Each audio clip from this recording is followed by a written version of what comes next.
प्रणाम गुरुदेव। आयुष्मान भव। બેસો બાળકો। બાળકો જાઓ આશ્રમની સફાઈ કરવા છે। जी गुरुदेव।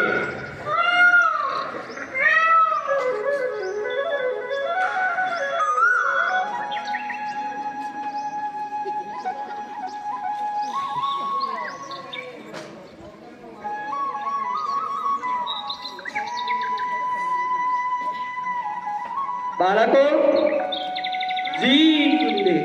આશ્રમની સફાઈ થઈ ગઈ? जी गुरुदेव। ચાલો તો હું તમને વિદ્યા શીખવું।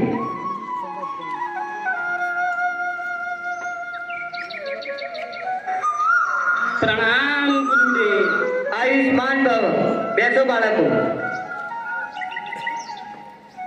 બાળકો હું તમને ઘણા સમયથી ધનુષ વિદ્યા શીખવી રહ્યો છું। આજે મારી તમારી પરીક્ષા લેવી છે। जी गुरुदेव। બેટા યુધિષ્ઠિર ઊભો થા। प्रणाम गुरुदेव। આયુષ્માન ભવ। બેટા યુધિષ્ઠિર તને સામે શું દેખાય છે? ગુરુદેવ, મને સામે ઘટાદાર વૃક્ષ દેખાય છે અને એના આજુબાજુ નાના મોટા પક્ષીઓ દેખાય છે અને આકાશમાં તરતા વાદળો દેખાય છે। બેટા યુધિષ્ઠિર તું પણ હજુ ભણવામાં ઘણો કાચો છે, બેસી જા। બેટા ભીમ ઊભો થા। प्रणाम गुरुदेव। આયુષ્માન ભવ। બેટા ભીમ તને સામે શું દેખાય છે? હે ગુરુદેવ, મને સામે મોટા મોટા વૃક્ષો દેખાય છે, એની પાસે પક્ષીઓ દેખાય છે, એક મોટો બિલાડો દેખાય છે। બેટા ભીમ તું પણ હજુ ઘણો કાચો છે, બેસી જા। બેટા નકુલ ઊભો થા।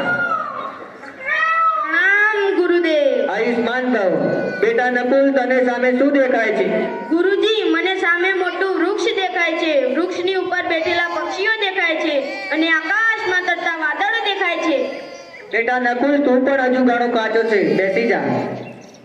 બેટા સહદેવ ઊભો થા। આયુષ્માન ભવ।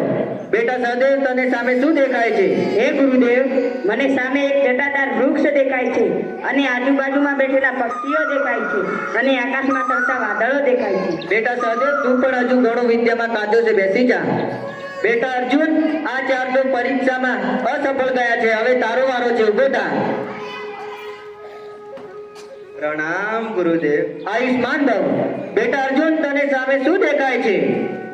गुरुजी, મને સામે એક ઘટાદાર વૃક્ષ દેખાય છે અને વૃક્ષ ઉપર એક પક્ષી દેખાય છે। પક્ષી દેખાય છે? ગુરુદેવ, હવે તો મને પક્ષીની ફક્ત ને ફક્ત આંખ જ દેખાય છે। બેટા અર્જુન તારે એ પક્ષીની આંખ વીંધવાની છે, ઉઠાવ ધનુષ।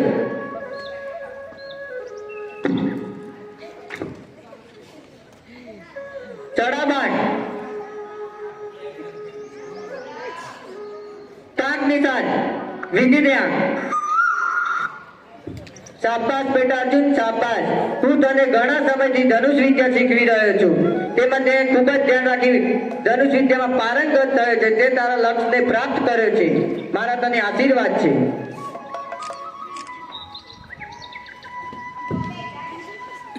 જય હિન્દ, જય ભારત।